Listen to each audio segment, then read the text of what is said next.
figured out how to do.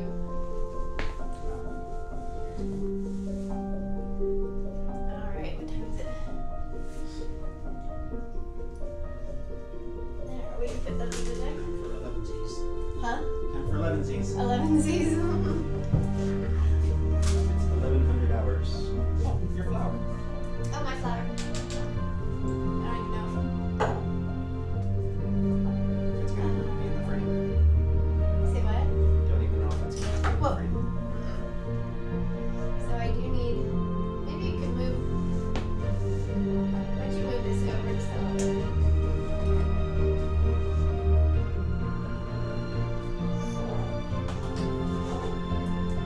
Just got enough to hold it. Huh?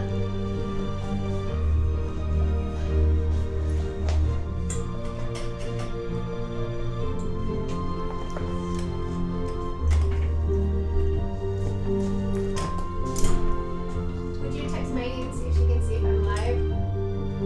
Tell her to go to the YouTube channel.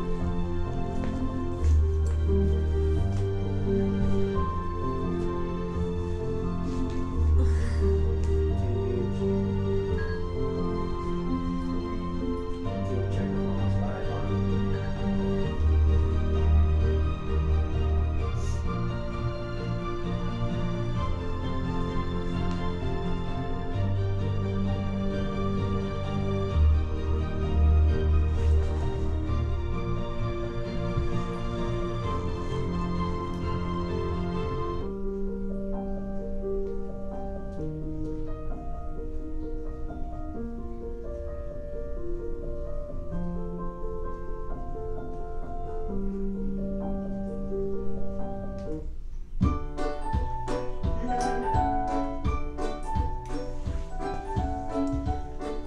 So did you check with Maggie? Can she?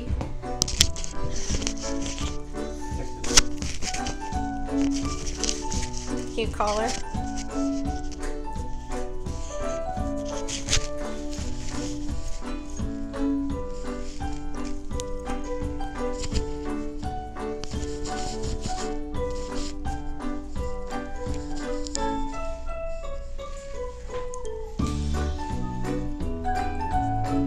Alright, I see some people are on, so I think maybe it's working.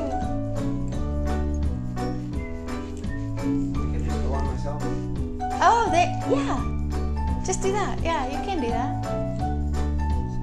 Alright, so Isaac is checking to make sure we're live. Everything's working well, and then yay!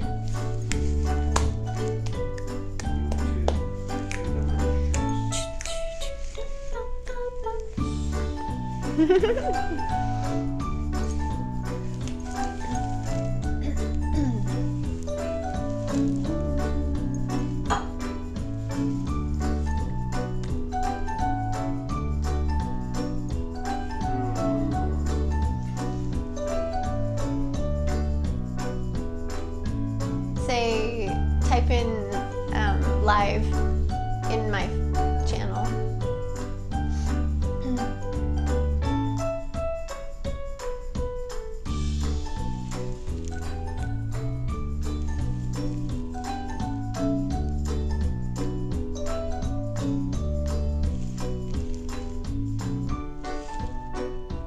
No, you don't. You see it? Where to look. Live events in my channel. It's not working. There is no live events. It should have notified all the subscribers.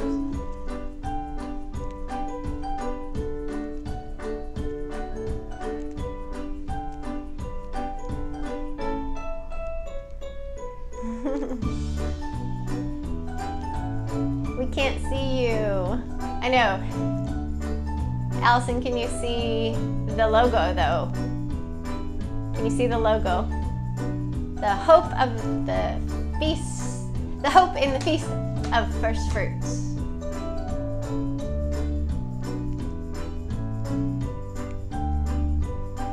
I'm gonna sneeze in a second. What kind of play button? Let me see. On this show? Let me see it. Can I see?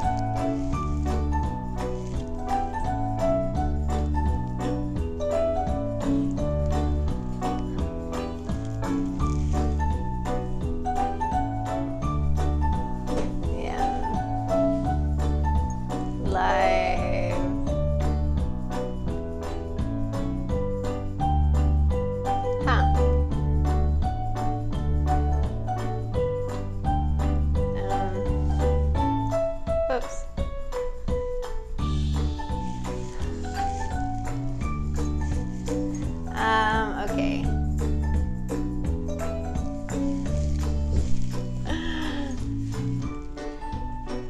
So Shabbat Shalom, everyone. I am Rebekah by Teshuvah from Teshuvah Ministries, and I want to make sure that we are able to be seen today and live. So I was hoping that someone could, this is the first time we've been live on YouTube, so I'm hoping that somebody can just text Isaac or text me and let me know if we're actually live.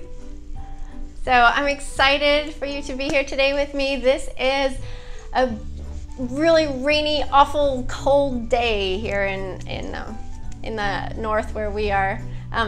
Isaac, is it working? He's checking.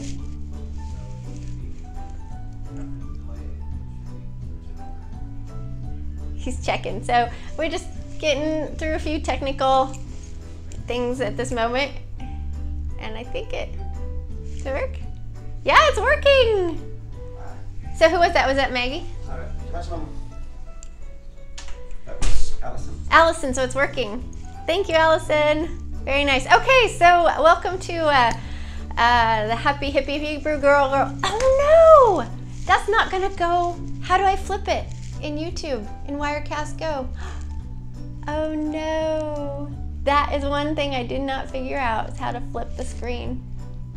Oh no, all my slides are gonna be backwards. Wirecast Go. Yeah, okay, so Isaac's gonna look at that and see if he can research that and figure out how to flip it. If anybody else knows how to do that, then let me know.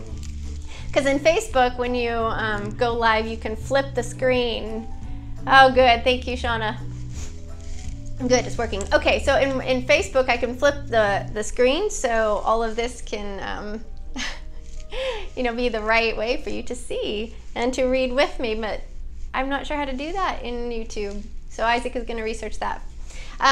While we do, we're just gonna get going because what I'm hoping to do is kind of bring what I've been doing on the ladies Facebook group with the weekly show. I've been wanting to bring that to YouTube to kind of fish more for having a little larger audience and fish for more women who want to repent and learn how to repent, learn what they are made for, learn what the Ezer Kenegdo thing is, and how to do that, how to walk that out in their beauty, and bring them over into the group. So I've got like a lot to go through here today, so we're gonna get going right away. This is the 18th show.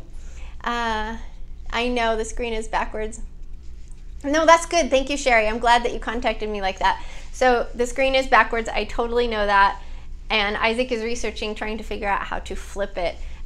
Not sure how to do that in Wirecast Go, which is what I'm using to broadcast to YouTube. So we'll figure that out, and hopefully we will be able to do that today. If not, then by next week we'll figure it out. So it is my 18th show, and today is the Gregorian date is the 4th month, the 7th day, so April 7, 2018. But the biblical date from creation is actually the 1st month and the 20th day, so the 20th day of the 1st month in the year 6018 from creation. Yes, wonderful. I'm super. I love like putting them side by side and trying to live in the Hebrew date. It's super hard here in exile. But and the first fruits countdown is one day. First fruits is tomorrow. If you're going by the Aviv and sighted moon calendar, the biblical calendar, then first fruits is tomorrow. It's a little confusing this whole feast season, the spring feast season, with this because it started the first high Shabbat was last Monday, and then you count 7 days for the last High Shabbat, and that actually ended on Sunday. This Sunday is the last High Shabbat of unleavened bread, but you also have the Feast of First Fruits, which falls on the Sunday, or the first day of the week, for the day after the weekly Shabbat during unleavened bread. So the only weekly Shabbat during unleavened bread is today, which means that tomorrow is the Feast of First Fruits. So today, just so you know, I am so excited to talk about this subject. This is probably one of my favorite subjects in the entire world, is the hope that lies in the Feast of First Fruits. So we're going to walk through that today. But first, it is a variety show. I have a few things to walk you through and to talk about here. And again, if you just joined me, I know this is backwards, and we're going to try to flip it. Isaac is trying to figure out how to do that in Wirecast Go. So for now, this says, Shabbat Shalom, ladies of Teshuvah and your families. And welcome to my show. Welcome to my show. My show is dedicated to transforming your head knowledge, everything that you study. It's called Da'at. Everything that you study, everything that you learn about this Hebrew walk, about the narrow path, I want to help transform that into heart knowledge, into what your heart knows, so that it doesn't become something that you're just doing by rote, so that it's becoming something that you desire, something that you can't wait for, something that you long to live in, that you're moved to live in, that you just can't not live in, kind of thing. This is heart knowledge. So I'm here to transform head knowledge into heart knowledge, at least to help. And also, I aspire to be a show of little breath air for you, because breath of fresh air is a better way to say it. Just because there is so much out there that is just so hard on your heart as you come out of the nations and you learn you're the scattered and you're part of Israel and you want to walk this narrow path. There's a whole lot of stuff going on that is just, it's frankly pretty hard on the heart. Hello. Little lady. So I want to be a breath of fresh air. Plus, I want to be a show that helps you lighten up so that you can enjoy each other and enjoy Elohim. So I think we get we've had the truth, but then we don't really enjoy it. We don't even really enjoy each other. We're not really enjoying Yehovah, because we've kind of lost hope. We've lost the joy on some level. When you dig into and you get down and you start figuring out everything you've been lied to about, it becomes pretty heavy, and there's a lot going on there. But I just want to help you lighten up and to enjoy Elohim and enjoy each other. And also, I want to this is a show to give you permission to be the beautiful Izer Kenegdo that you are. So women are called to be, you are the Izer Kenegdo. That's what he made you to be. And I am seeking to give you permission to use your beauty for Yehovah, to lead and guide your families into proper worship, and your communities into proper worship. And this is what you're created to be. So I have a full workshop on this. The Colorado Convention is going to be all about that. But today, on today's show, we are going to look at the hope in the Feast of First Fruits. There is so much hope here in this feast that I think we just kind of skim past first fruits and just forget it. It gets the shaft, like I was talking about unleavened bread last week. We spend a ton of time on Passover, on Pesach, on the Seder, on understanding that and what Yeshua did there, but I don't think we really sit enough with what he did during the unleavened bread and what Papa did for us by preparing the bread of life for us, and what that really means to eat of Yeshua. Because that's the command, is you must eat unleavened bread. Must, eat. And so the goal is, he's not telling you to chow down on bread as much as he's telling you to chow down on the bread. Get it? Okay, so I also think that first fruits gets the shaft too, and we don't really understand this feast. And so I am here to just help shed some light on one aspect of the feast today that I think is super important. And also, Isaac is here. He's in the house. Hello. Woo! Can the house come down? He's like, we are so opposite. But he is here today to join me for the for when we talk about the hope that lies within us. All right. So again, your hosts Rebekah Bat Teshuvah and Isaac Bena Bar Yehovah. We've been married for about 20 years, and we left for man-made religion about 33 years ago, or no, actually 33 years ago. Excuse me, about 15 years ago. I tried changing that question so that it wouldn't stump me up. It stumped me up. We've been parents of 2 beautiful daughters for about 18 years.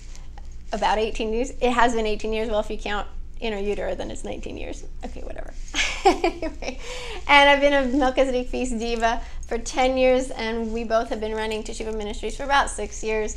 And together, Isaac and I and our family and our daughters have hosted about 200 biblical feasts. And one fun fact about us is this is what I do, just this little fun fact thing, but one fun fact was last Sukkot, we actually got to go to the Garden Tomb and see where he died, where he was crucified, where he was buried, and where he resurrected from. It was completely my favorite moment or in Israel, was that experience there in the Garden Tomb. And I actually have a video up if you want to look at it. But yeah, check this out. This is Isaac and I, hippie days, way back. This was, have you seen that? Remember that? Look at you. No, that's scary. It's cute. We're massively or hippie children. You look great. No, thank you. All right. So here we go we are going to invite the Ruach HaKodesh. And I know you can't see this, so if anybody's joining me right now, I know this is backwards. He's trying to figure out how to flip it. I am super sorry that's one aspect of this whole day today that I totally forgot to do, is figure out how to flip it. We are going to invite Yehovah's Ruach HaKodesh. I don't have. I was going to say that I have the slides for this. So I do have a feature here that I'm going to try. Let me try this. So hopefully it will come up right for you. We're going to invite the Ruach HaKodesh by actually saying the Avinu prayer together. So we do it in Hebrew together. It's basically the Lord's Prayer. So to begin with, here's the first slide. But what I'm going to do is I'm going to go up here and I'm going to poke around, and hopefully that slide will come up and you can see it. And we'll go through the prayer that way, and we can do this together, okay? All right.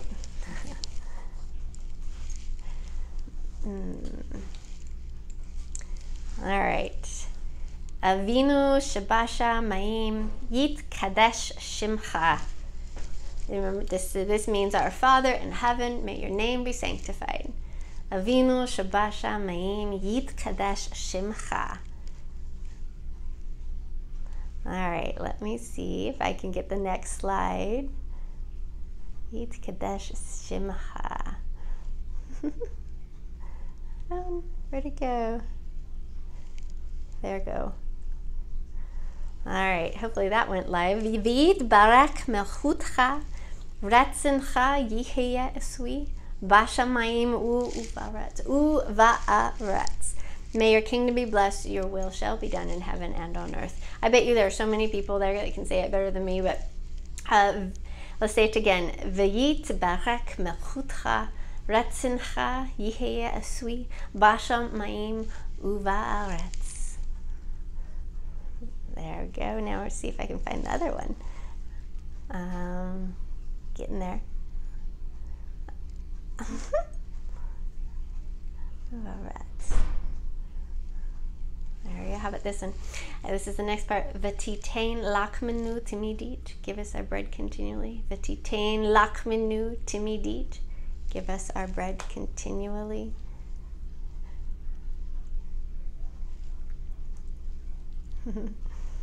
And I'm having to look. Okay, here's the next slide. Umechol lanu chatoteno, or nu, sorry, ka'asher anachnu mochalim lachotim lanu. So this means forgive the debt of our sins as we forgive the debt of those who sin against us or who wrong us. Umechol lanu chatoteno ka'asher Anachnu mohalim Lachotim lanu. All right, let me find the next one. So let's see. I hope I'm doing this right. This is like the first time I've done this. All right, see if hopefully you see this. It says, do not bring us into the hands of a test.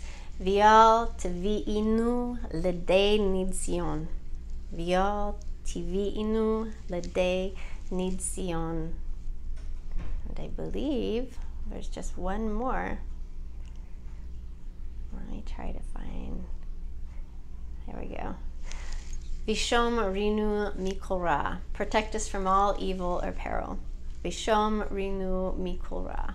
Protect us from all evil and peril. And that is actually where the whole thing ends, right there. It doesn't have all that other pomp and circumstance stuff. So anyway, did you all see? I hope you all got to see that. And I apologize they are not right here, but yay, you got to see it on there. I'm figuring out how to do like broadcasting screens. Too fun. Okay, I'll flip through these.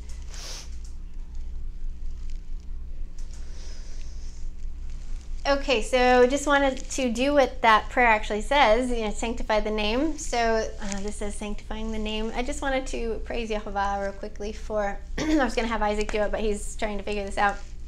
I just wanted to praise the name of Yehovah real quick for the fact that he is so good with Isaac's new job.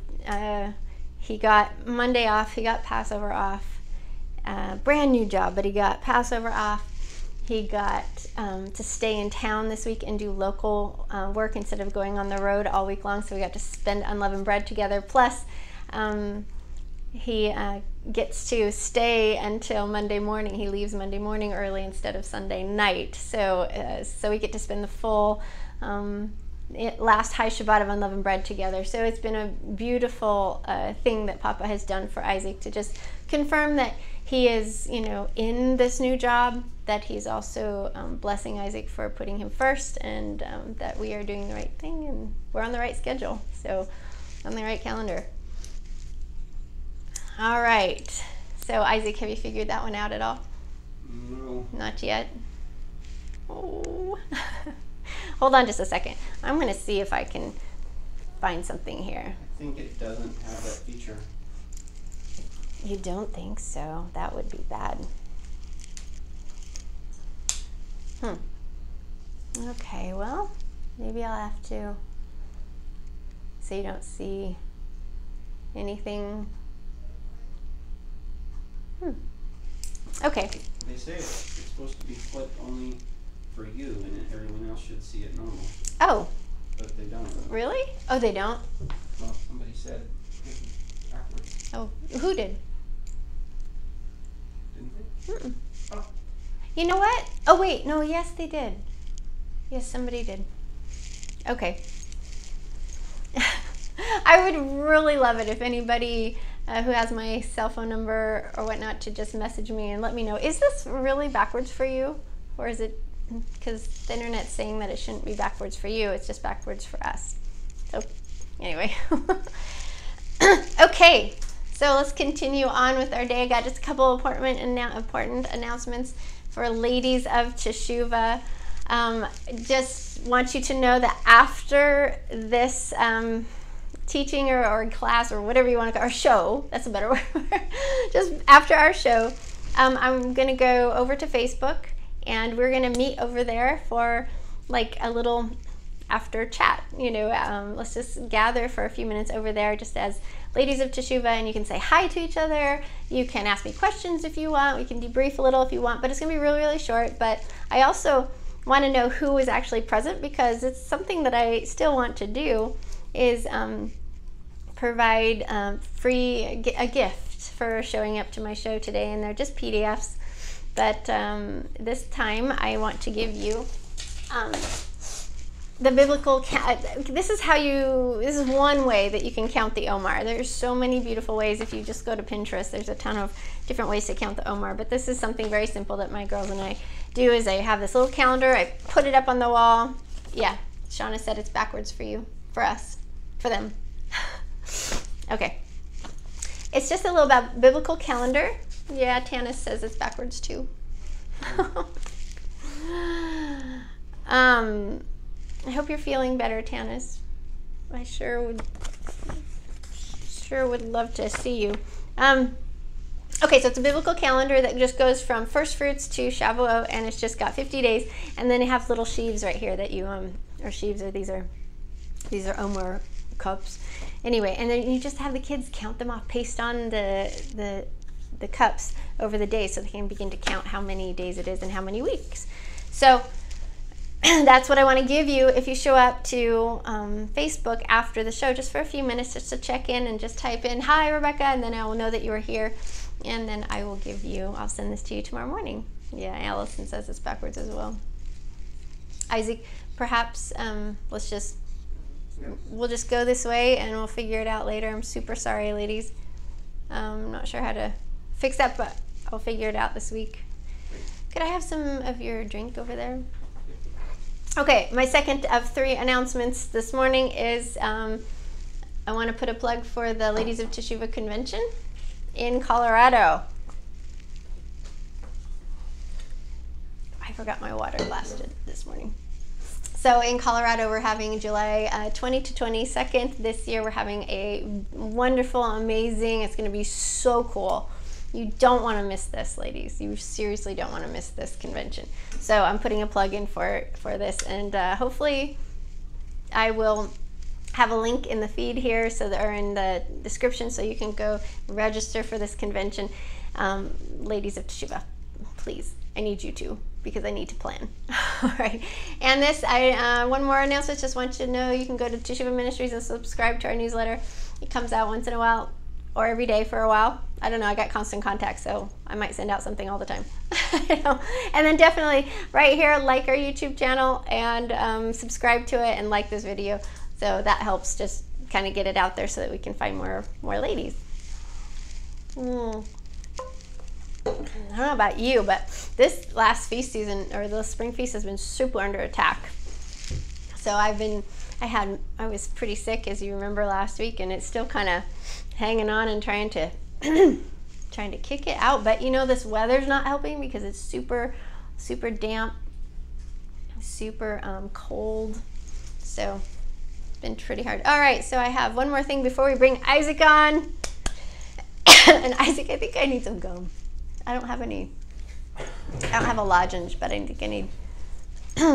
So I have a show and tell for you today. So my show and tell is what I do on first fruits is, well, not first fruits, excuse me. So today is the resurrection day. Yes, for anybody who's listening, it's not on Sunday morning. Oh, thank you so much. All right, ladies, sorry, I'm gonna have to chew. Okay, so he rose right before sunset on the weekly Shabbat, right? 3 days and 3 nights in the heart of the earth. So he died on Wednesday. He stayed in the grave Wednesday night, Thursday night, Friday night, right? So he couldn't have stayed in Saturday. So, and he stayed in 3 days. So if you count Wednesday right before sunset, to Thursday right before sunset, to Friday right before sunset, to Shabbat right before sunset, there's your 3 days. So he resurrects right before sunset on Shabbat. So it's interesting, because we're going to begin to count 40 days from first fruits. So we start counting on Monday, the day after first fruits, or that evening, Sunday evening basically, and we get to the point where 40 days later he actually ascends right before Shabbat on Friday evening. So right before Shabbat he ascends, right at the end of Shabbat he resurrects. And when he says he is the Lord of Shabbat, I've always thought that made perfect sense, because he bookends Shabbat and says, I am King of Shabbat, I am Lord of Shabbat. So something that we do for the resurrection today, and we like to wait for him to come. And most times when it's awful outside and it's raining and stormy, wouldn't you say like every single time the sky has broken right before Shabbat, right before it ends, right before sunset, and it just breaks, and it's beautiful, and it's either calm, or the sun comes out, and just welcoming the king back from the grave. So we set up standards. So these are really, really long, like gauzy. This is really light gauzy fabric. I think Joann Fabrics would have it, Hancock, that sort of thing. And then I just have some burlap right here that I sewed on with a little bit of elastic right here. So I've got 3 elastic bands right here and here. And then so what Isaac does is he has like just poles or something, and he hooks these on, and then he puts them outside. And we've lived in so many different situations that, I mean, we've hung them from the balcony of an apartment complex before. We've hung them down our windy gravel road where the fence, we have like, which is our situation now, we have this long fence, log fence, and so we've got a ton of these. I have so many of these, and we put them all down, so they're all waiting his return. We've lived in a little house downtown, and we've put those out, just 2 of them out in the yard, in the ground. What else? RV, we had it up. Oh, that time we had it up under the eave of a little place we were staying, a little cabin we were staying at. Yeah, we've been kind of transient. But anyway, we do this because, and we put these up like in the afternoon, just waiting for his arrival. And most of the time, it's so funny how either they will stay completely flat and no wind will grab it until right before sunset, and the wind grabs it and just, and it's, oh man, it's so awesome. Or as soon as we put it up, it feels like the rock comes and waves it. We did that when we were in California, right? Remember that? It was up in the mountains there at Thousand Pines. At the lodge, that happened. At the lodge, it happened a lot. But Thousand Pines, actually a video of it. You put them up. It was a very nothing day, no wind, no nothing, and we put them up. And as soon as we did, it was like a gust of wind came and just blessed it. The rock blessed it. So this is my little show and tell for you. Maybe something that you could think about is, how are you going to celebrate the resurrection tonight? It's extremely important. It's not a biblically commanded feast, but as followers of Yeshua, we want to honor and pay attention to the work he accomplished. And this is huge. The death, the burial would mean nothing without today. It would mean nothing. It would mean that none of it worked. So the resurrection means it all worked. Okay? So there's my little show. Oh, this is what we did last year. He put them onto trees. We went to a campground for... That's right. Yeah, we went to a campground for the resurrection and had a campfire, and that was fun. All right, I think it's you now. Yay! All right, Isaac's gonna come join. Come on over, Isaac. Yay. He's like, really? I don't know. He's running. Like a little old man. And then... Yeah, there you go. Do you want me to put it on? Hey, did you move this for me? Oh, never mind. You got it? All right, so here is Isaac. We are going to talk about hope today, because first fruits, the Feast of First Fruits, is all about hope, which you have a hard time remembering the hope, don't you? That's why I'm here, is to help him remember. We're kind of opposite. Yeah, very opposite. Yeah. Come here. I gotta groom him, I think. Okay. Go. All right, so we're gonna talk about hope. So, how much hope do you live with? Rebekah lives with a lot of hope. I do. I live with so much hope. So does Hadassah. Hadassah has a lot of hope. Yeah. All right, so Ooh, that's cool. you like that? Yeah. So I hope you can see that. You've got cowboys, cowgirls, and horses. They're riding horses through the cool. trees. The sun is coming. So what do you hope for? Isaac, what do you hope for? Good question. Yeah. That's What good. do you hope for? I want to know. Actually, I know, but I want to know. I want to know more. I want to understand what you hope for. This is all like Here, I know what it is. Okay. Now tell me, what do Mostly- you hope for? Oh, There we go. in the average moment, my hope kind of just goes as far as hoping for relief, Yep. hoping nothing bad happens today, hoping things go okay. You know, Okay. So that's average. That's like, what did John Eldridge say? That's like, not the crucial hope, but that's just like you're living in the first not level the critical of hope. hopes. It's Yeah. it's kind of a base line level Like just an of hope. yeah, but it's nothing fabulous. Isn't Nothing spectacular, nothing exceptional, nothing set apart. it? But you're a believer, Right. so you're supposed to have some hope that lies deep within you that everybody's clamoring to find out what is it that you're hoping for, because I want Right. that. Yeah, that's not your average everyday hope. Right. Not. Yeah. I hope to get a good grade. I hope to get this. I hope to. This is where we're gonna. So we are going to talk about crucial hope today, and this is revealed in first fruits. So another question: what do you think that the happily ever after will look like? Yeah, future hope, next hope for the next life. Like the point of the whole thing. This is the point of the whole entire story. This is the point of obeying. This is the point of all of Yehovah's story from the moment of the fall until Yeshua comes back and Yehovah comes back and brings back the New Jerusalem. This is the point of everything, is to restoration. So there's the hope of that. Right. The narrow path log is not easy for us, but Elohim's been working on it Right. hard for For a long millenniums. time. Millennia? Right. I know. I know, when you stop and you get kind of out of yourself and you stop thinking about, oh, how woe is me and how sorry you are for yourself, and you start thinking about what Papa and the Ruach and Yeshua have been through for thousands of years. This isn't like something they're living with for 70 or 80 or 120. This is thousands of years that they are they've been planning this. Mm-hmm.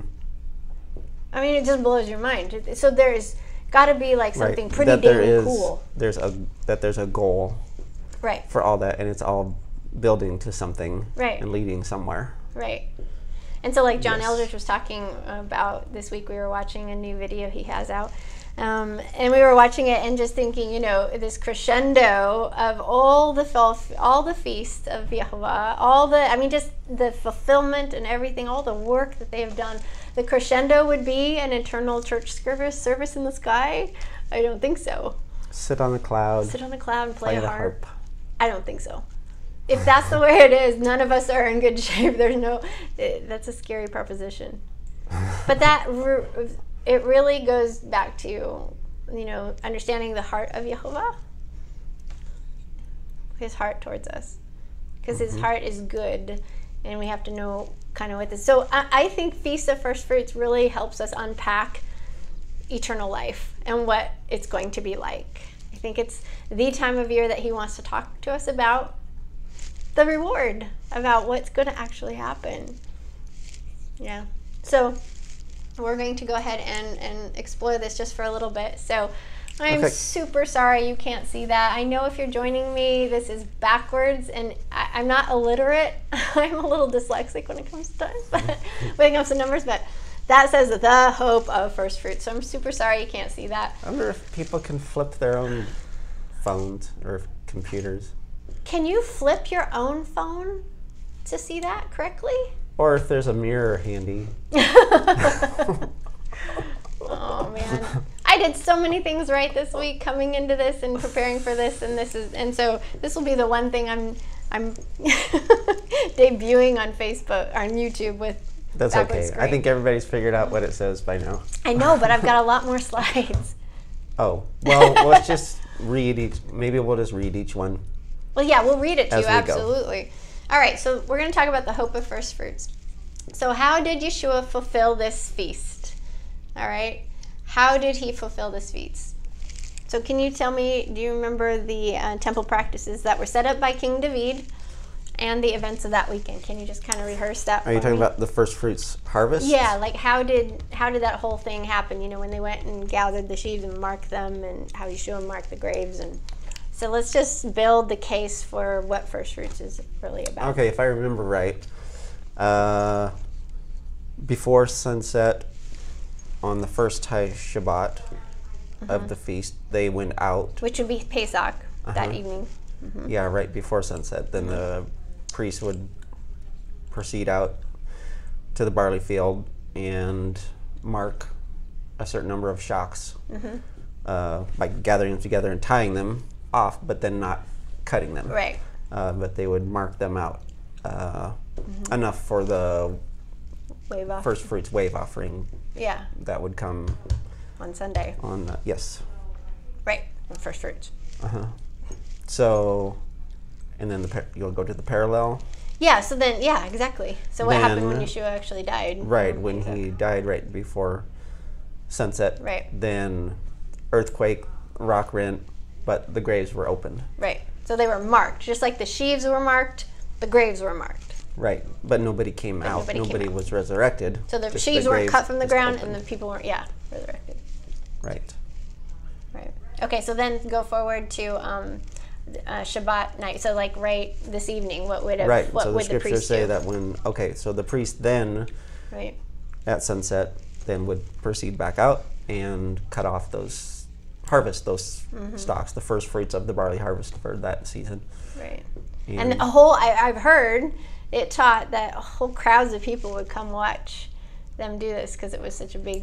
right, big deal. ceremonial tradition and all that. So then what happened with the fulfillment of that? Right, and so then 'Cause that was just a scriptures shadow say picture. when Yeshua resurrected, then that many Right. were resurrected with him. Yeah, so all those graves that were marked, the person in that grave came out.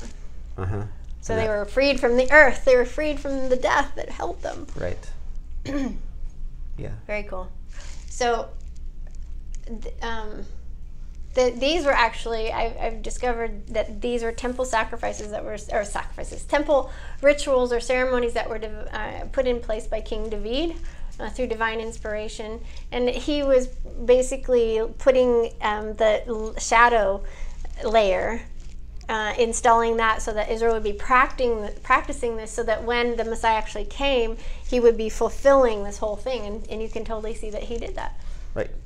Super awesome. So we're going to talk about what Yeshua did actually on first fruits later on the day of, but I want you to know that all the sheaves that were gathered, that the priest would actually spend all night preparing those sheaves for the barley harvest, for the barley waving, for waving the barley the next day. So it took some time to do it. It wasn't like they just cut it and then waved it. They processed it that night somehow. So when Yeshua resurrects right before Shabbat, he has that whole night before we see him again. So he was being basically prepared, doing something. So we're going to talk about who the 144,000 are.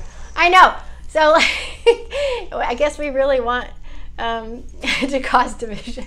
I don't know. What do we want? We want some bad emails. No, this is super cool, people. Ladies, this is so cool because I want to walk you through this very quickly. It's beautiful. I'm going to let Isaac go ahead and read this.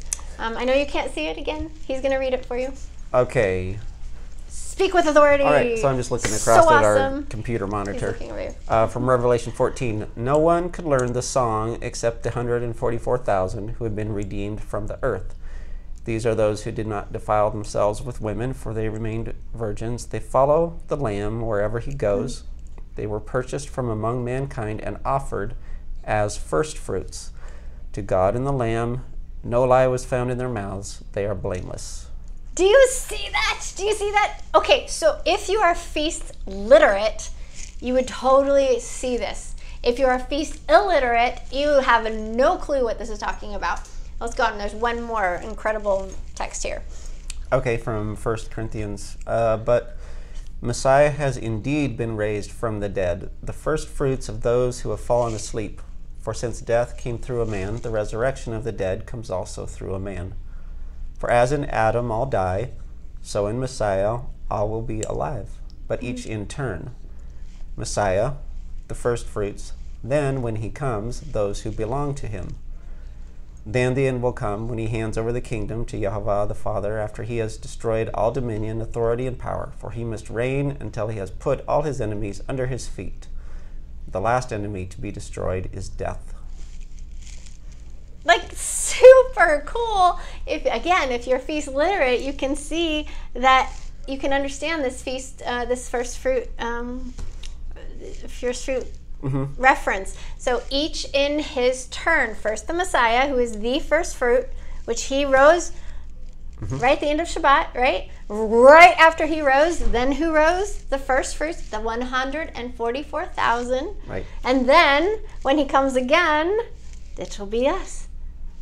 Right. We don't get to go now, but we get to go later. Isn't that amazing? So the Messiah first, which we see, then the first fruits, the 144,000. And then those, so you see the connection. Here it's talking about the first fruits, and in Revelations we see that the 144,000 are called the first fruits. So I'm just going to leave it right with that, because I'm going to suggest that first fruits that are talking about here is equal to the 144,000. So therefore, that relieves a ton of pressure on people, I think, because the lies about the 144,000 have been, oh, you got to get into the 144,000. That's the only amount that is saved, but that's not. That is you know what I'm saying? Yeah. I've had more than one people tell me that, like they seriously believe that the 144,000 is this magical number that, there's not going to be 144,000 plus one. It's only 144,000. That's the offering that Yeshua took from the earth to Yehovah on first fruits. Right. Taking the scripture at face value. Yep. That looks like what it says. So I'm going to go ahead and leave it that, because I think it's very clear. So that's what I'm suggesting. Okay. Again, if you're just joining us, oh my, it's backwards. Sorry. All right. What is the point of first fruits? The point of first fruits, as it was rehearsed, was to mark that first barley that became ripe. That was not the full harvest, not everything everybody needed, but it was the promise that the barley would ripen and that there would be a harvest. There'd be a fall harvest. Right.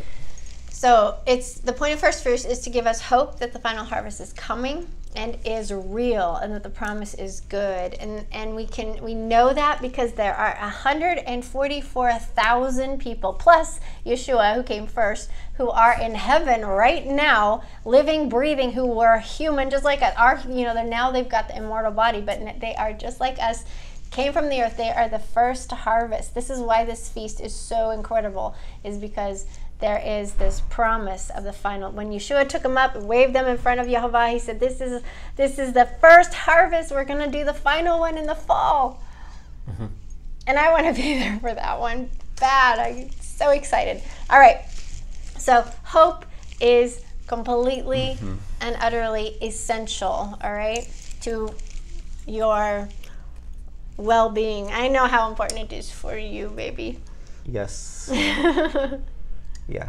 It is. Do you have that quote Which from that says, like, hope is like breath? Ooh. Like, you probably heard it. I remember hope that. is to the soul Yeah. what breath is to the body. Right. I forgot who said that. Somebody said that. I just said No, that. that's good. Hope is to the soul like breath is to the body. Yeah. All right, hope is essential to our journey. It's essential to our faith. It's essential to enduring, to our relationship with Elohim. It's absolutely crucial. So I'm going to let you go ahead and read. Sorry, but... From 1 Corinthians. And now these three remain, faith, hope, and love. But the greatest of these is love. Okay, so hope, as we were watching John Eldridge speak on hope this last week, hope plays a crucial role in all three of those things. So yes, love is the greatest of all, but hope glues it together. So Your heart will find it very, very hard to love if it has no hope, right? And it's very, very hard to have the endurance that you need, that faith or faithfulness requires, without the hope of a very good reward. Mm-hmm. Yeah, if we're miserable and right. don't have much to look forward to and don't see the point or the goal, then it's going to be tough to. Well, it's tough to get love why. Then why keep going? Yeah, love and. Yeah, especially when that love involves sacrifice or endurance. But also the faithfulness. I mean, faithfulness, having faith is not just, we already know that faith is not just something that you know, it's something that you do. So it's a verb, and to do that the rest of your life, I mean, requires endurance, it requires strength and courage, but for why? If you don't have hope, if you don't know what you're hoping for, if you don't know what's coming, then that is really hard to have the love and the faith that the Corinthians is talking about. Yeah, It's a tough. I think this is probably, honestly, this is probably one of the hardest subjects for Isaac. A very important subject, but a very deep subject with him. It hits him very, very close to home. Yeah. Because he tends to forget every single day. Look at that, you're tearing up, baby. That's probably not all me. You make me cry. I feel other people, You're feeling other people? I feel other people. I know you do. It's not all me. I know. But when you wake up every day to a fallen world and you realize,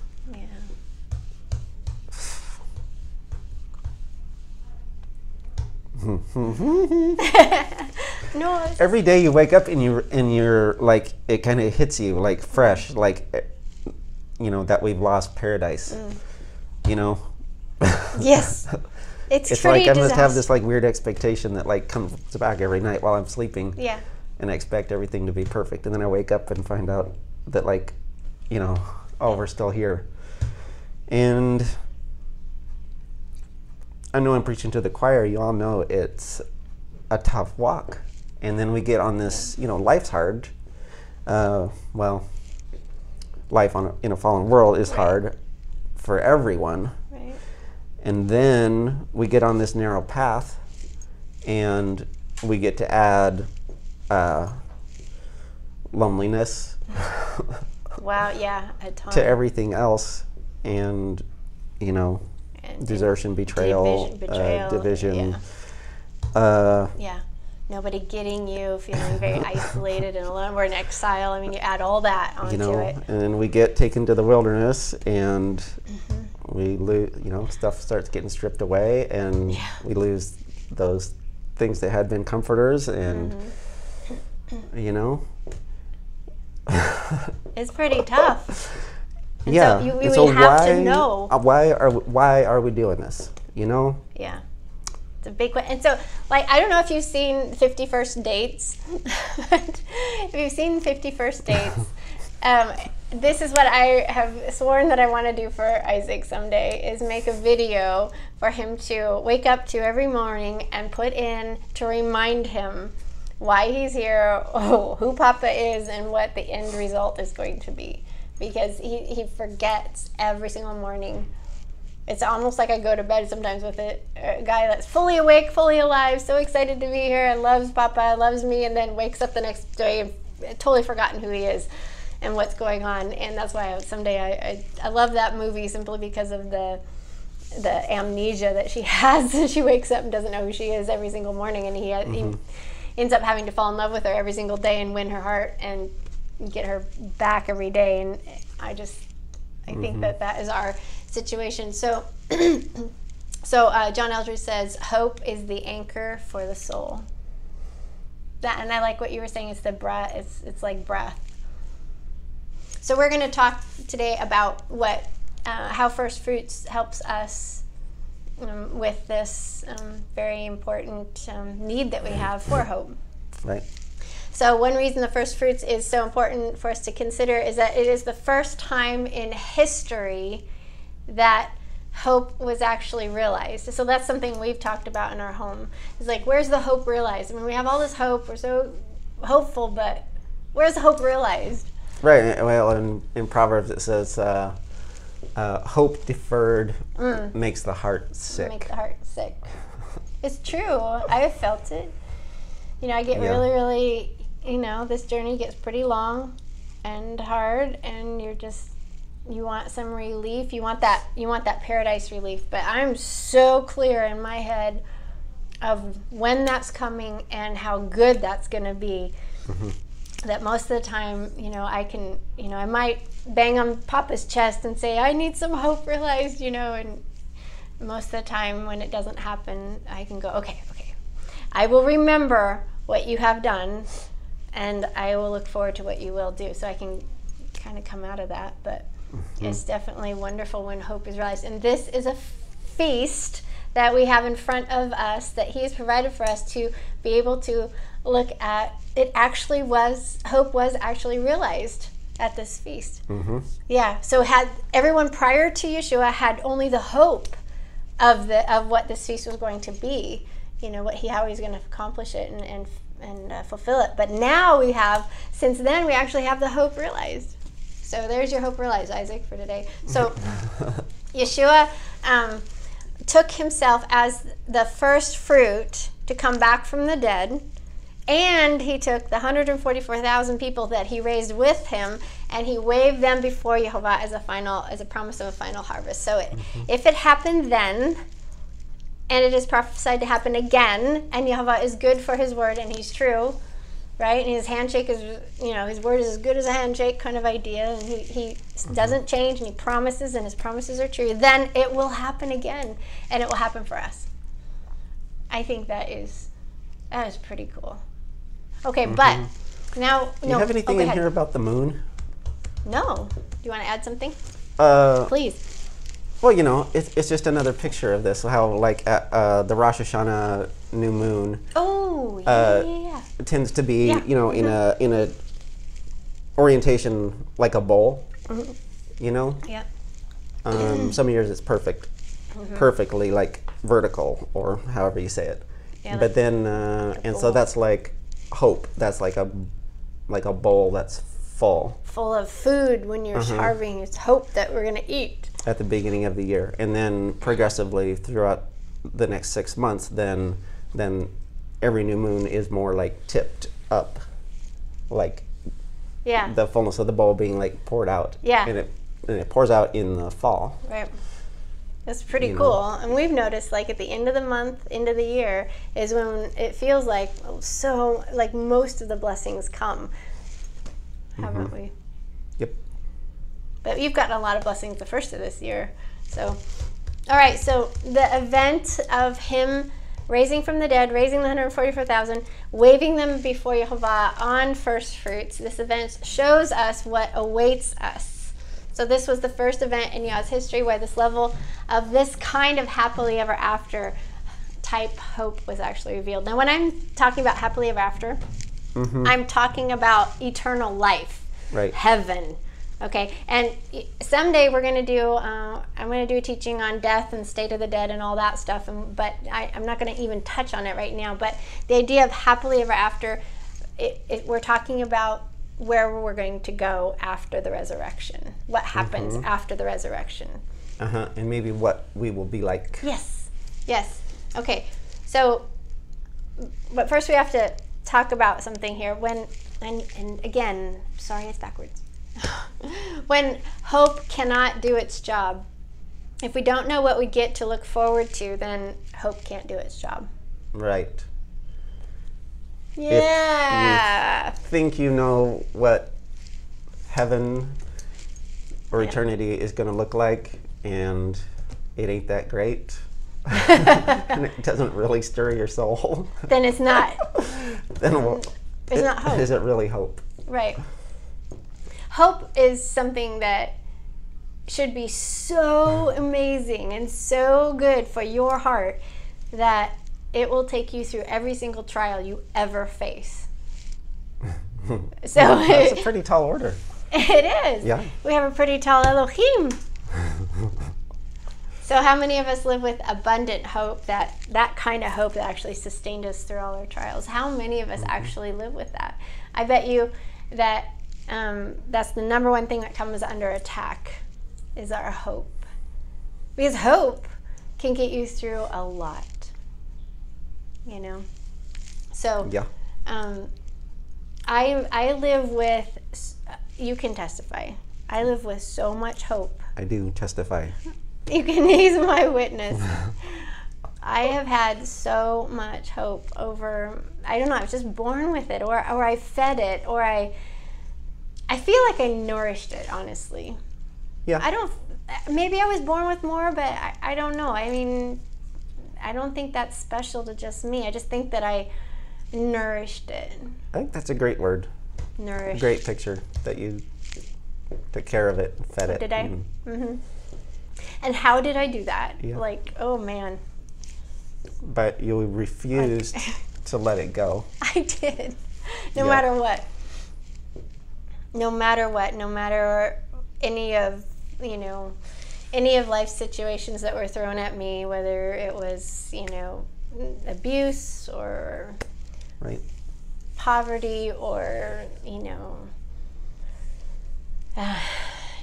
DS, or I mean, just, I don't even, this isn't like go back over Rebekah's life here, but the idea of no matter what was thrown at me, I would not give up the idea that the happily ever after actually exists. I want that, and I've wanted that so bad. It's kept me alive, like literally, in moments where the part of me wanted to like just be done, but the other part of me was stronger because I want what's coming, because I know what's coming, and it is so screaming beautiful that I don't want to miss out on it for something here. There's nothing here that I want that could possibly compare to what's coming. And I live with that I'm literally thinking of that all the time. I know. This is not something Not fair. it's not something that just comes It's and goes cool. with me. I know. That's cool. Is that okay? That's cool. You need me. Yeah. No, I'm lucky to have you. Aw, thank you.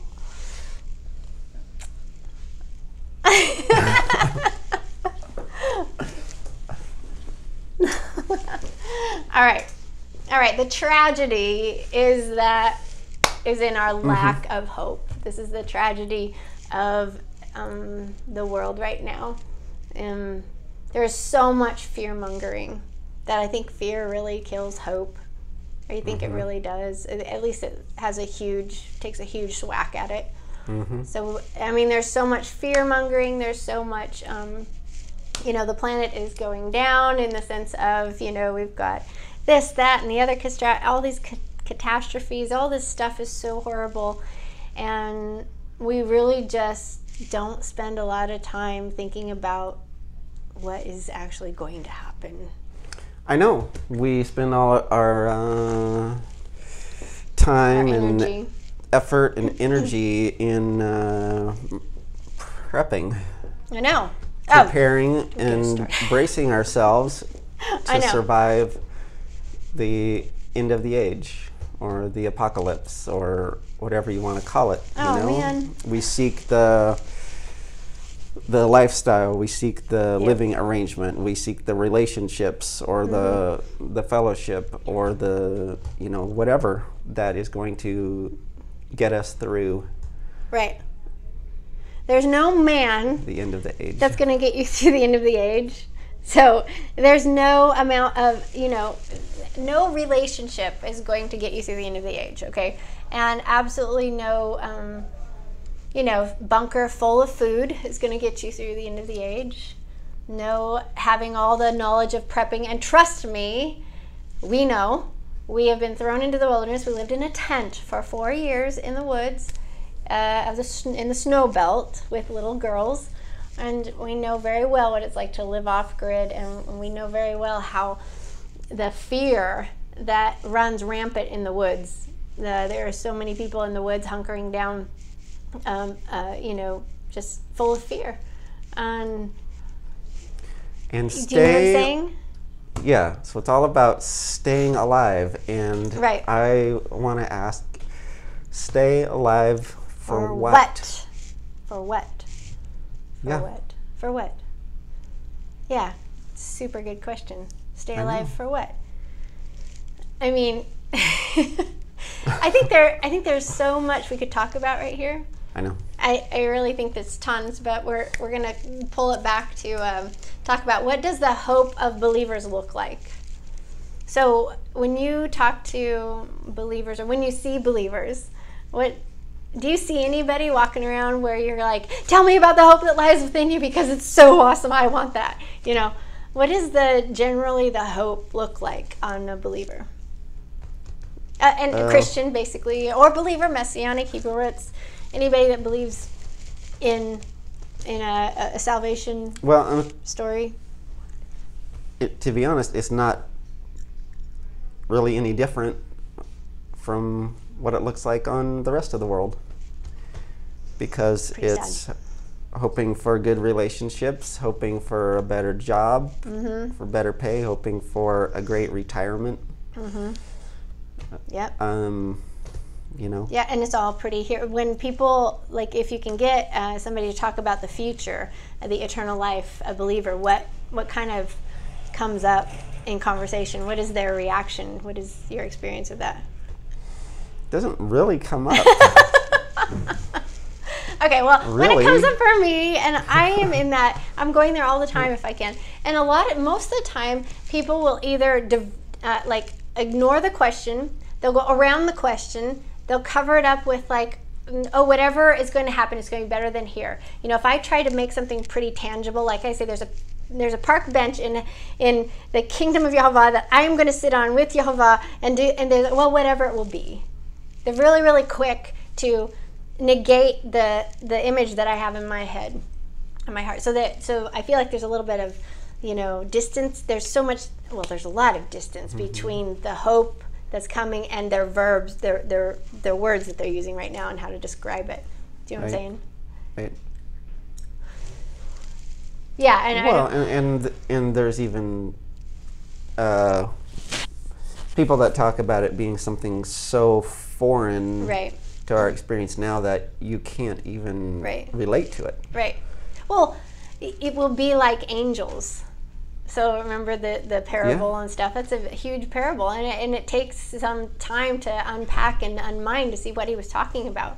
But it's not what people are thinking that he's talking about, and so you start looking at things like that. And this is another thing that we talk about all the time is, you know, if you just take that whole scenario alone and you extract that one little thing from the scriptures, and you take that as it's a negative on some hand, because we all want, one of the things that I wanted to do so bad was get married and have kids and have a white picket fence.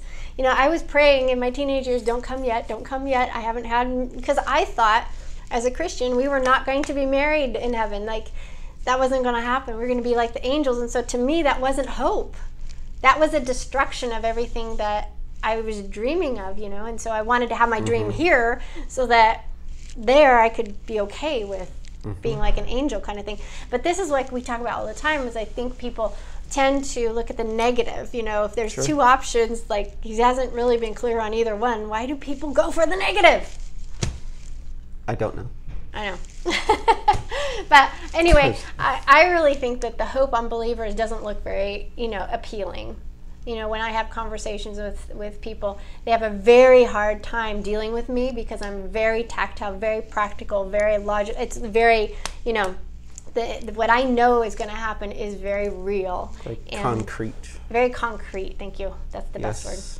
And so people don't know how to, you know, kind of interact with me and talk about it because they don't want to make some sort of concrete, you know, proclamation out of their own mouth because they feel they don't know and they can't know.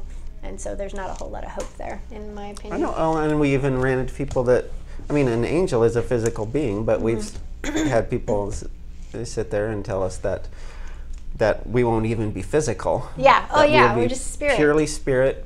You know, floating around. There will be no physical reality above or below, and you know, we won't speak verbally because we won't have any vocal cords or anything. It'll be all just mental. Oh, there's no hope in that whatsoever. None. that's what I mean by like not being able to even relate. Yeah. Okay, so I don't know what my slide was right before this because I don't know what this is. But I feel that believers really lack knowing what they actually hope for. So I think we've made this clear that we are in a crisis of hope. And crisis of hope, I mean, this goes beyond just believers. This goes to pagans. This goes to everyone. Whoever's living and breathing on this planet right now, I think we're in a crisis of hope because, just get into conversation with somebody who is,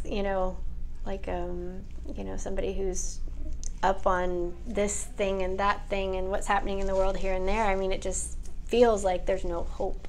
So, but I think in this movement, it goes to another level because, life hits everyone hard at times, and you have that in your face reminder. But in this movement, we have discovered that we've been lied to. Yeah. And we've discovered how much, or we're starting to get an idea of how much has been lost. And I think that then that awareness of what we've lost, like, it raises that level of awareness across everything. For all of our awareness. And we begin to realize all that we've, the hopes and dreams that we've lost already in this life. And I will never forget sitting at, when we were starting to come out, we were sitting at Joel's, we were in the mortgage, we were refining, and Heidi comes walking in to help Joel do all the paperwork, and we had a stack of papers that we were signing.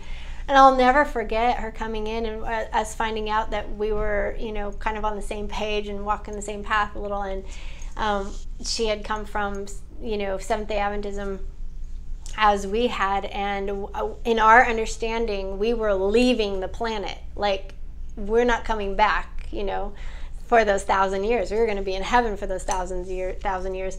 And she's sitting across the table from me. I'll never forget her saying, actually, no, we're staying here. And I was like heartbroken. I started crying. I'm like, no, we're leaving. I wanted to believe that. And then I go home and I read for myself, just chronologically straight through, and I was bawling because all of a sudden, I realized that what I had learned and understood for 30 some years of my life was not true. We weren't actually getting out of here. We weren't gonna leave this place. We were actually going to stay for those 1,000 years. And I went, oh man, that's going to change my whole hope. I've got to relook at this and figure out what hope actually is now, And then to find out that we get to actually help Yeshua, restore things. Ooh, and looking at that aspect of the good. How staying is going to be super awesome, I mean, what is it you want to do? What do you want to do for Yeshua?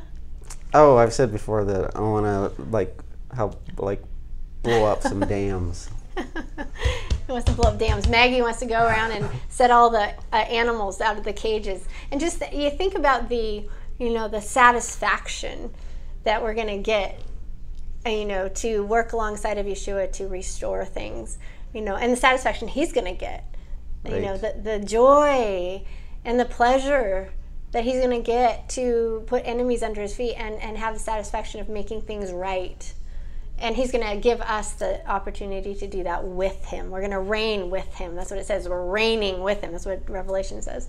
Right. So if you're not picking it up, we read earlier that the verse that said that Yeshua must reign until he puts all his enemies under his feet. And that what we're saying is that that's a future event. He's not the reigning king yet. He's coming back as the reigning king the second time. And then he will enter into a process of that millennial reign of putting all his enemies under his feet. And that will be a millennium of restoration. Getting stuff ready for his Father to come back with the New Jerusalem. So it's going to be a time of restoration, and we get to help him with that. And I find a ton of good in that. Yes, that a process that he's going to bring us along in.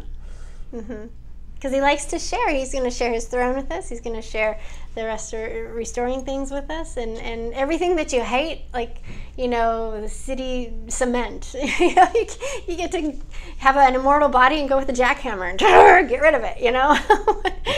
Burn up some horrible things that we don't have to remember anymore. You know, places that should be burnt up, like a Sodom and Gomorrah situation. I mean, how beautiful. So, all right, so let's keep reading. I got tons of scripture here for you. Okay. Go ahead and help me, Isaac. Always be prepared to give an answer to everyone who asks you, to give the reason for the hope that you have. So 1 Peter 3:15. Yep, and then what hope do you have? So we're going to talk about that for a second. What does the scripture say about the happily ever after? Okay. All right, so 1 Corinthians 15:51-55. There you go, Isaac. Have at it. Okay. Yeah, 1 Corinthians 15:51-55. Behold, I show you a mystery. We shall not all sleep, but we shall all be changed in a moment, in the twinkling of an eye, at the last trump. For the trumpet shall sound, and the dead shall be raised incorruptible, and we shall be changed.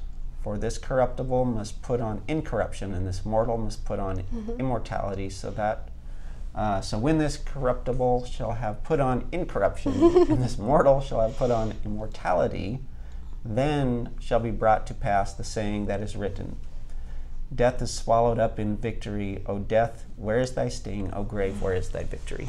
Woohoo! So we'll be changed in a twinkling of an eye. Ah! So I picture a Cinderella moment, you know, with the sparkles. Ah!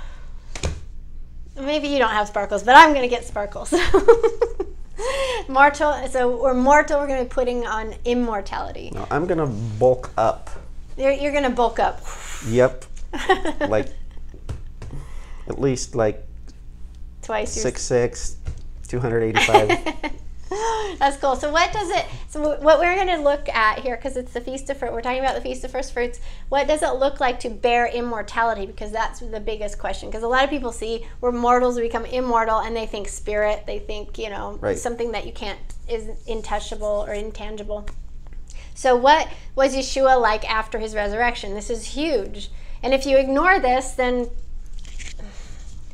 I don't know, go get another Messiah, I suppose, because this, what we see is the reflection of what's going to happen with us on him. He's the first fruit, which means we can look at him as a pattern for the rest.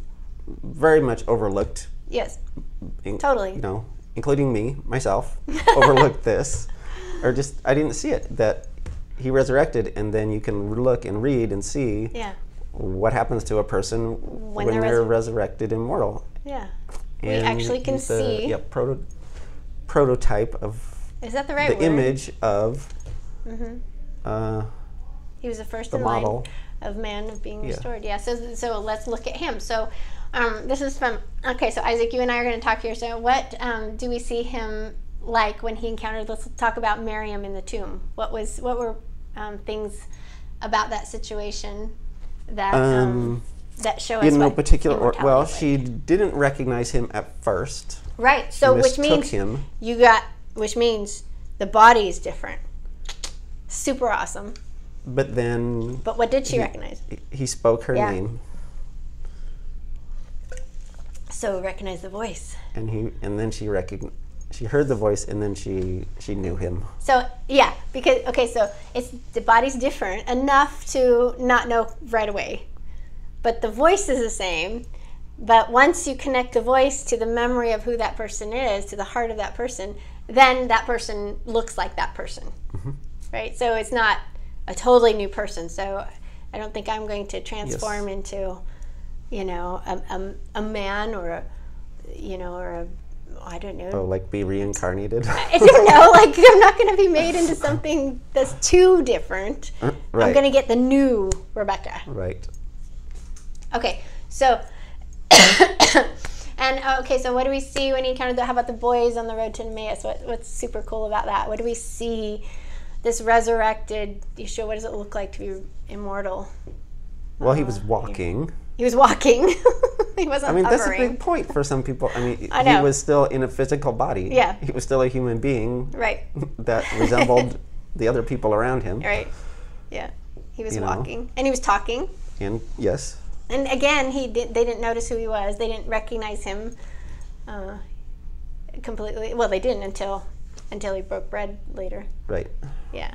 So he's walking and talking, and he was playing with them. Super fun. Yes. Right? Because they're like, "Oh, come on this way," and he's like, "Or how did that go?" He's like, he was so he seems to be in a pretty good mood. Yeah. And the happiest day of his life. And so he's Yes. like fake kind of playing with these guys. Yeah. Saying, "Well, what are you what are you talking about?" What are you talking about? What events have been going on? Yeah, like what's been happening? Oh, he I love didn't him. know. He's super awesome.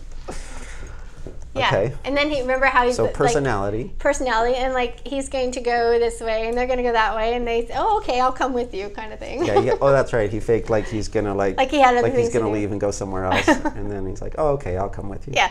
Okay. So then and then he appears to his disciples that night. So he goes with them, and then he breaks bread with them. As soon as he breaks bread, they know who he is, and boom, he disappears. But he comes to the disciples later in the evening of first fruits.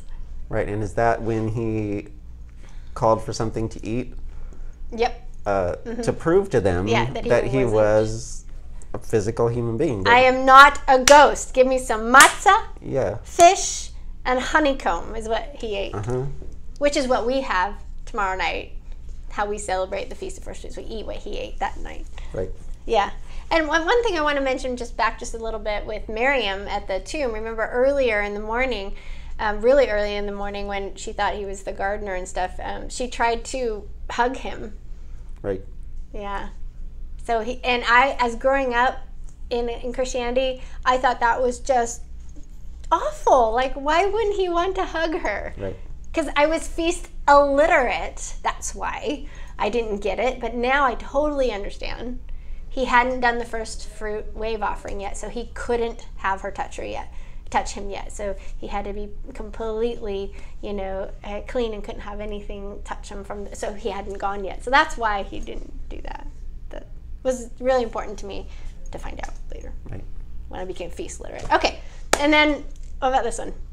So he has the fish cookout on the sea with the boys. Right. He shows up on the beach. He's got Super a fun. fire going and he's barbecuing some fish. So this tells us grilling some fish on the fire. Tells us that he's alive. He's walking. He's talking. He's cooking fish. He's making something. He's waiting for the guys to come back from the water, and then he counts. Isn't there a fish count in there? 153 or 156. 156 fish. I don't know. Yeah, I forget what that. That was significant. A significant number for some reason, which I can't remember. Can't remember either. It's in the chronologicals. But anyway, so he has this fish cookout, by the sea with the guys. So here we see what restored, restoration looks like on a human being. So as John Eldridge said, it's restoration, not annihilation. I like that. I like that phrase a lot. It's restoration, not annihilation. His body didn't turn into a spirit. His body was restored to a perfect body. Right. No longer he kept some scars as a witness as to what he did, for sure. But he didn't change into spirit. And he was very clear about that. He made that very clear. And then he walked on the earth for 40 days and he taught. And I want to know where all those teachings are. I would love to know. Wouldn't that be cool? So I think he sent the 144 out among the world. Just go for those 40 days, and then they all left and went to await the second return. But what I think happened. Okay, so eternal life. Now what does the scripture say about eternal life in the happily ever after? So we looked at what Yeshua was like when he resurrected, and what his physical qualities were and stuff. So I want you to go ahead and read. Okay, from Matthew 19:28-29. Yeshua said to them, "Truly I tell you, at the renewal of all things, when the Son of Man sits on his glorious throne, you who have followed me will also sit on 12 thrones, judging the 12 tribes of Israel. And everyone who has left houses, or brothers, or sisters, or father, or mother, or wife, or children, or fields, for my sake will receive 100 times as much. Yay! And will inherit eternal life. But many who are first will be last, and many who are last will be first. Oh my gosh, I so love that. You're going to receive 100-fold. So remember Job? How many fold did he end up getting more after he lost everything? Was it 10-fold back? I think so. Was it 10-fold?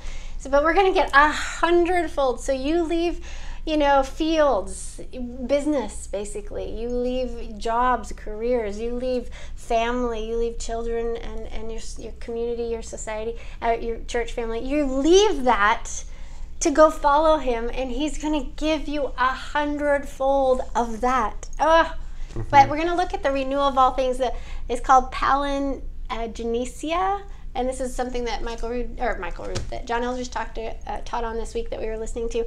It's basically two words put together. It's palin and then genesia, and palin means again, and genesia means obviously beginnings. So we're talking about Genesis again. We're going to go back to Genesis again. We're going to go back to the Garden of Eden. This is clearly not talking about heaven, but talking about earth being restored. And the renewal of all things being. So this is super cool. I'm going to have you read again another place we see this word. Let's see, that's the one we just read. Oh, sorry. Sorry. I guess I didn't type it in. Oh, well. So what was Genesis like? What was when I say going back to the beginning, I'm talking about going back to the Garden of Eden. So what was Eden like? What was Yehovah's original intent, baby? I know. Paradise. What did that look like? I mean, if we look at what was the little picture that we have into the Garden of Eden, you see trees, you see ground, you see all these animals. Okay. All right, so you see Yehovah walking in the garden. So you see this physical Yehovah. He's not just spirit. He's actually a physical being. He walks and he talks with Adam and Chava. You see Adam and Chava, the pinnacle of creation, is man and woman. And you see them eating, and you see them, he says, tend the garden. He doesn't say lay on your backside on the beach all day. They actually had a job to do, and, people that tell me, about, I think that Shabbat, they were checking each other out on Shabbat. They were in love. They must have fallen in love right away. They must have been like, this is what, playing in nature, playing in creation, and learning about each other and getting that marriage bed thing. How beautiful. Sorry, but I think it's beautiful. All under a watchful eye of Papa, who is so excited about his brand new creation. There's so much there in the creation story that we need to look at. This is his original intent. His original intent, if sin had never happened, it would have continued like that, and they would have been expanding the borders of the garden. They would have been continuing, because there was sin in the universe, so he would have been guarding the garden like he was supposed to do. Filling the earth. They would have been procreating, and they would have been, creating beauty and being ambassadors for Yehovah, and So that was what the Garden of Eden is like. Those listening. So when Yeshua was telling this to the people, then the Jews who were listening, they weren't thinking something that was intangible. They were actually thinking about what the prophet said. So, Isaiah. They didn't have all these years of what we have dealt with Christianity being so incredibly wrong. They were thinking Torah. So they're thinking Torah and the prophets. They're looking back. They're thinking Isaiah 51:11 and Isaiah 65:17 through 19, where he says, "Therefore the redeemed of Yahweh shall return and come with singing unto Zion, and everlasting joy will be upon their head. They shall obtain gladness and joy, and sorrow and mourning shall flee no more." They're thinking that when he's talking about the restoration of all things, they're thinking, we get to go back to Jerusalem. We get to, Zion's going to be beautiful again. There's going to be singing. There's going to be joy. We're going to have no more mourning, no more sorrow. And then in Isaiah 65:17 to 19, it says, "See, I will create a new heaven and a new earth. The former things will not be remembered, nor will they come to mind, but be glad and rejoice forever in what I will create. For I will create Jerusalem to be a delight, and its people a joy. I will rejoice over Jerusalem and take delight in my people. The sound of weeping and crying will be heard no more. So I will create a new heaven and a new earth. So we're going to unpack that for just a second in a minute. Why don't you read that, Isaac? Acts 3, 19 to 21. And again, I'm sorry that this is backwards, people who are watching now. I will try to figure this out for next week. Anyway, go ahead. Okay. Repent then and turn to Yehovah so that your sins may be wiped out, that times of refreshing may come from Yehovah, and that he may send the Messiah, who has been appointed for you, even Yeshua. Heaven must receive him until the time comes for Yehovah to restore everything, as he promised long ago through his holy prophets. Okay, so we can see that he's actually going to restore everything. The word is, sorry, had to get rid of that. Okay, the word is apocastasis or something. So he's going to restore everything. We're going to look at this word just real quick, the apocastasis. How do you say that? How do you say Apocastasis. Anyway, it means to put something back to its original condition, its former glory. Okay, so he's talking about the renewal of all things, being that he is going to put what he is restoring back to its original glory.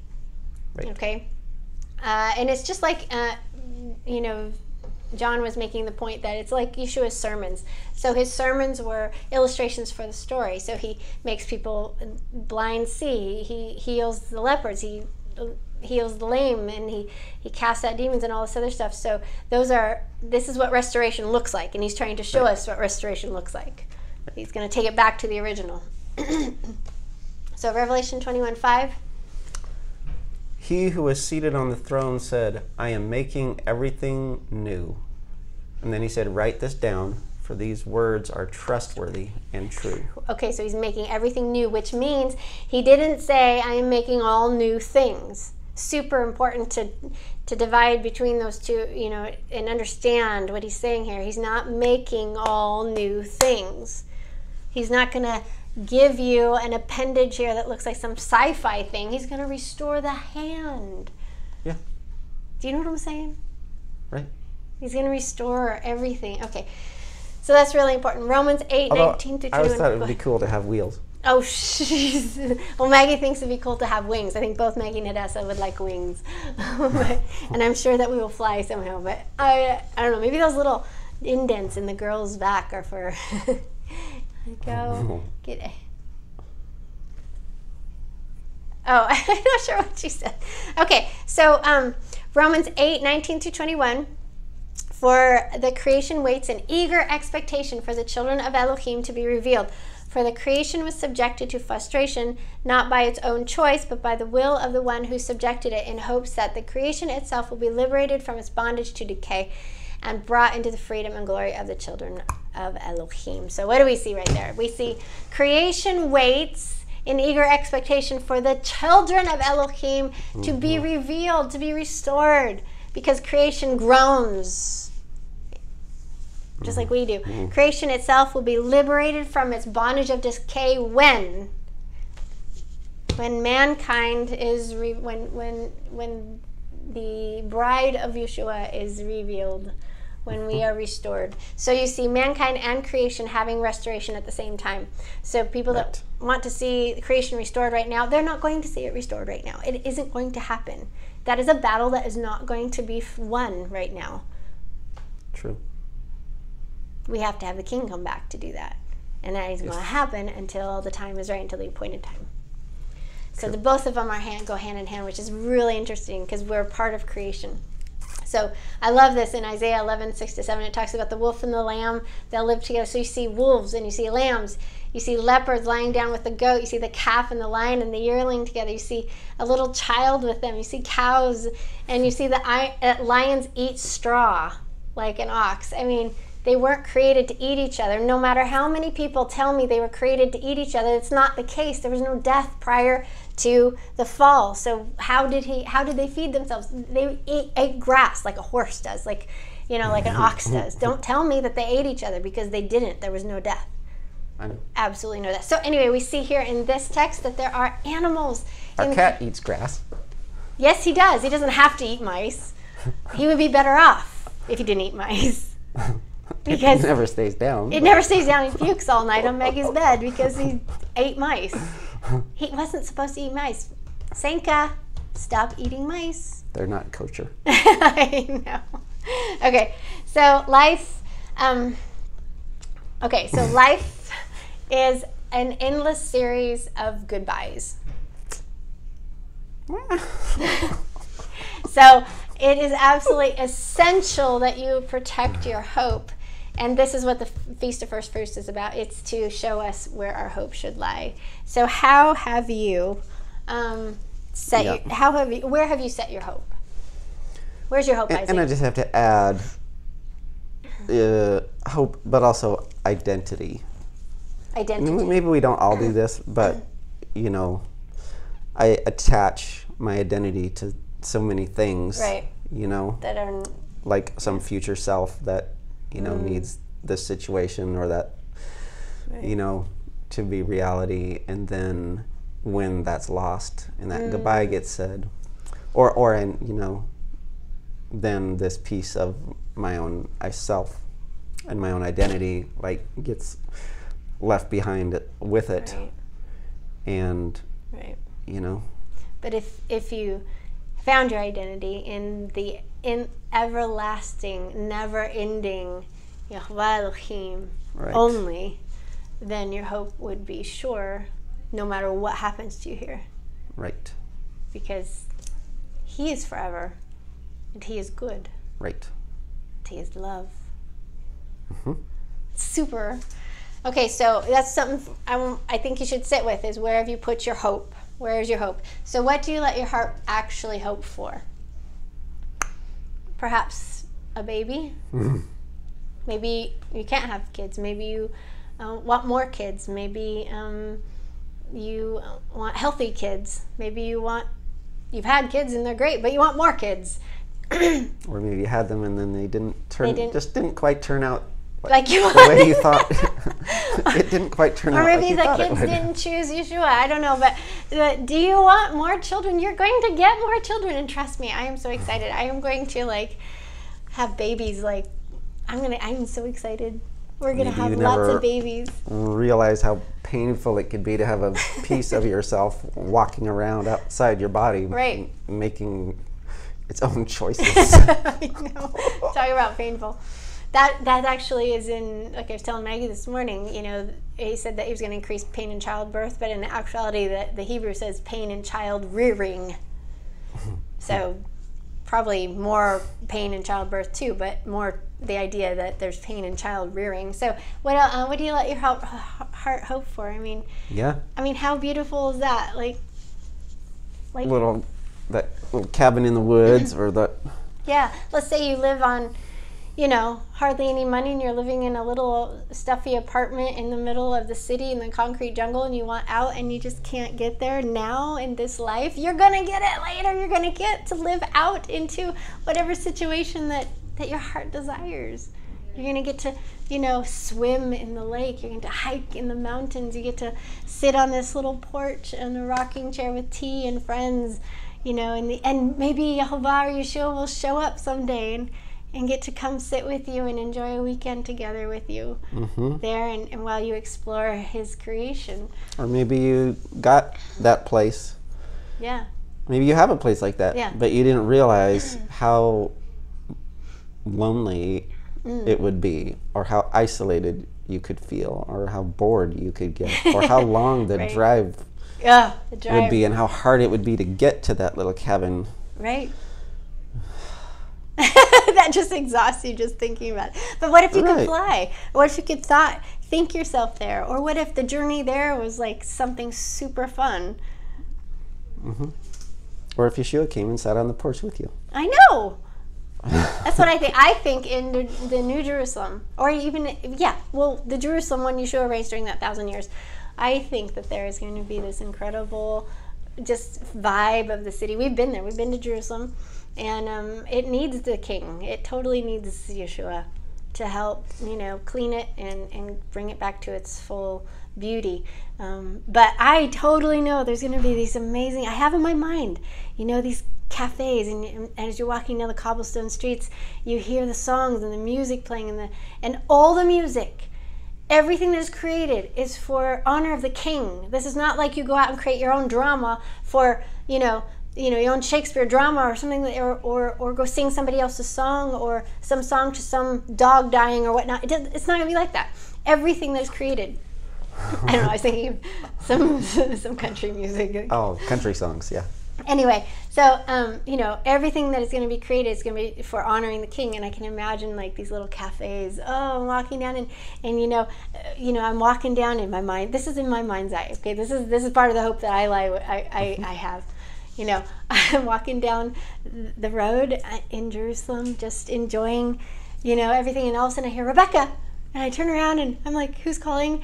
And it's Moses. Moses says, Rebekah, come join us. I want to chat with you for a little bit. Come tell me about what happened in that, I've heard about you, this sort of thing. I mean, how amazing. And then, going out to dinner with, Yehovah, maybe out for a picnic or something, and he's going to tell my story right. I think this is something I don't have in these slides, but something that John was talking about is that your story will be told right. Like, how you get to share little bits and pieces with people, but they don't know your whole story. They don't know where you came from. They don't know how your home life was when you were a child, or what things you dealt with and what issues you've had to try to get to where you are right now. They don't know all your history. Even if they knew, you know so much of my history, and I know so much of yours, but you still don't know what it was like to be me in my house when I grew up, or what really goes on inside. Right. I mean, what hope there is to be vindicated. Mm-hmm. I mean, how many times does somebody, look at something that they see on you, and they only see like a snippet, and they make a fast judgment, and it can be really damaging. And you can try to fight it, and you can try to say, no, this is betrayal, this is not true, this is not me, and they're going to believe what they want to believe. But man, when the king comes back and Yahweh tells our story right, when it comes out of his mouth, no one can argue with it then. So I'm super excited about that. Yeah. Because humans won't give each other another chance. They can't, on one hand. They can't really know. That's true. They can't. You can try to put somebody else's shoes on and walk in it, but you can't really know. Right. But Yahweh will know. And he's going to look at me and he's going to say, I know. I know. And he's going to tell my story. My ears are going to be so longing to hear him speak and acknowledge and just vindicate me just by his words, just by breathing my name. It's going to be wonderful.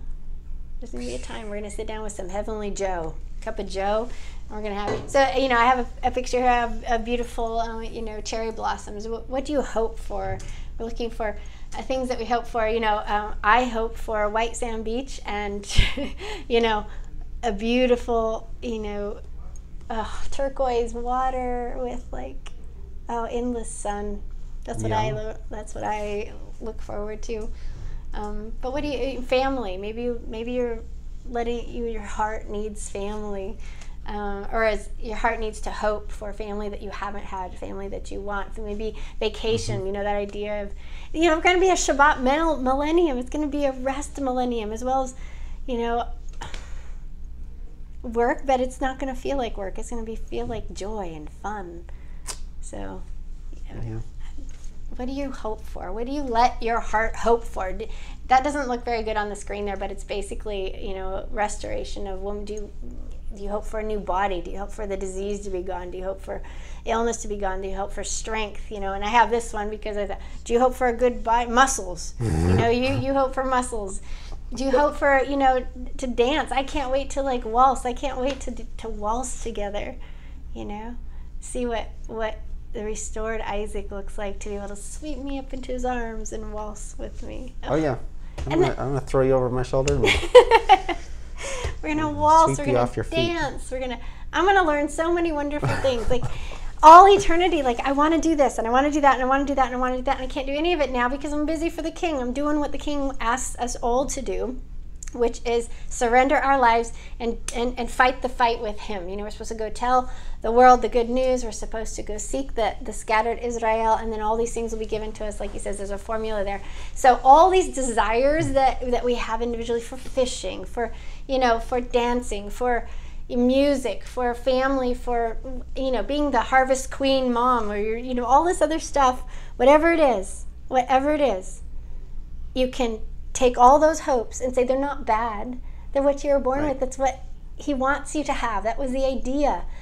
And he wants to, and everything he's doing now is in preparation to restore you to the point where you can have that. He wants to give you your dreams and your desires. So I take all those things and I put them in Papa's pocket. And I was like, okay, they're protected there. They're safe there. And I don't have to let them go. I don't have to say, you know, I'll never be a figure skater. I will be a figure skater. You know, I don't have to say I will never be a mom of 10 kids because now I'm almost 50 and I will be a mom of 10 kids. You know, it's just not now. I can wait because I know the restoration is so incredibly wonderful. It's real, it's tangible. My feet are going to be on the floor and I'm going to be running into the arms of the King, and he's going to have arms. Papa's got arms. I'm undone. Yay. All right. And, you know, one more slide here. Maybe you've always wanted a dog. Maybe you've always wanted animals. Maybe you want to go back to your childhood. The possibilities are endless because of who Yehovah is. And I think the Feast of First Fruits really helps us look at his heart, you know? That's cool. So Revelations 22:14 says, blessed are they that do his commandments. This is King James Version. Blessed are they that do his commandments, that they may have right to the tree of life, which actually is what is going to give you the immortality, I believe. You eat of that tree. That's why he took it out of the garden, is because if the fallen people had eaten the tree of life, they would have been he would have immortalized sin forever. So here you see that you must do his commandments so that you can have access to the tree of life and enter in through the gates of the city. Wow. This is why the endurance right now, and why walking this narrow path is so important right now, because you want to be able to eat from the tree of life. If you want the happily ever after, I suppose if you don't want it, then go ahead and have your fill here, and this is all you get. But this isn't all I want. I have very huge wants, and Papa knows this, but I've surrendered my wants to him, and I know that he makes these promises, and I know he's good for them. And how do I know that he's good for them? Because not just what he's done in our own personal life. If you take all that stuff aside, you just look back over what happened this last week with Passover. Not only the first Passover out of Exodus, out of Egypt, which is huge in itself, to know that he parted the Red Sea, to know that he put a pillar of cloud by day and the fire by night, and that he destroyed Egypt, and that he did all these, and then to see what actually happened to Yeshua, and that there is blood on the Ark of the Covenant is proof, and that he rose, and that he was here for 40 days, and we have eyewitnesses to tell. I mean, just those things alone are enough for me to say, I trust you. I'm going to give you everything that I want, everything I dream of. The body that matches the heart. Ugh, I don't know about you, but I'm struggling with this body getting older. I'm like atrophying. I'm like, what is going on? Just all these things, the desires, I give them to Papa. It's okay. It's okay for them to be delayed a little bit. And then when he gives them, then they will have their proper place. I won't be like, worshiping them or anything. It'll be, you see athletes right now who give their life over to that sport. They are a slave to that sport. And that sport is their God. We can't do that now. We don't have time for that right now. And that would be an idol anyway. Okay. Okay. Conclusion. Heaven is a place, but it is not our home. Earth is our home, and it will be restored, and we will be restored. Yehovah's original paradise intent will be restored. We will be given back everything that has been stolen from us. Everything. Everything. This is the whole point of everything. Is first fruits. We see a little bit about what it will look like by looking at first fruit, the first fruit from the earth, and is Yeshua. I mean, we see a little bit of what paradise restored is by seeing him, and the promise of this kind of restoration is super good news, people. Yay! Thank you for joining me. You're welcome. All right, you may leave the chair for a minute, and I'm just going to run through just a couple things with you, and then I just want to say thank you for joining, but hold on a second. Thank you for joining. I love you. Thank you for coming. Too. And everything's going to be okay. Everything is going to be okay. That's right. All right, just quickly, for the ladies who are on watching, I'm going to jump over here to Facebook just for a few minutes after I close down the show here. And we're going to have an after show gathering. If you are not a member of Ladies of Teshuvah, go ahead and join. You'll love the group. A lot of active ladies in it. It's a very active group, and it's got a lot of good things for you, good support for walking this narrow path. So go ahead and join the group, and if you are part of the group, then I'm coming over there for just a few minutes to say hi to each other and to check in so that I can give you your PDF tomorrow, actually Monday after the High Shabbat. All right, and next week, it's very possible that we will talk about how you are saved. If anybody here would like to give a little offering or donation to Isaac and I would be super excited to just continue building my patrons. So on Patreon, for $12 a month, you can become a patron, and at some point I'm going to figure out the rewards, so don't really look at the rewards right now, just that are on there. Anyway, we would love your offerings to help us continue to do this. It definitely takes a lot of time and energy, and we need your support. So Shabbat Shalom, ladies, which means Sabbath peace, and Hag Sameach, because we are still in the Feast of Unleavened Bread. May your first fruit rehearsal tomorrow be wonderful, and maybe your resurrection party tonight be fun. So I hope that you explore the last feast here, and that you find that the heart of Yehovah is super amazing, and that you are undone with what he has done for you. All right, ladies, I'm gonna hop over there, but I'm trying to, how come this thing dies? Does it, I don't know why that, can you start it? Sorry, more technical stuff I'm trying to figure out.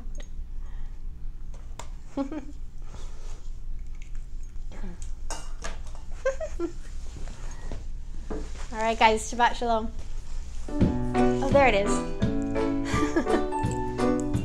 All right, I'm jumping over to Facebook for a few minutes.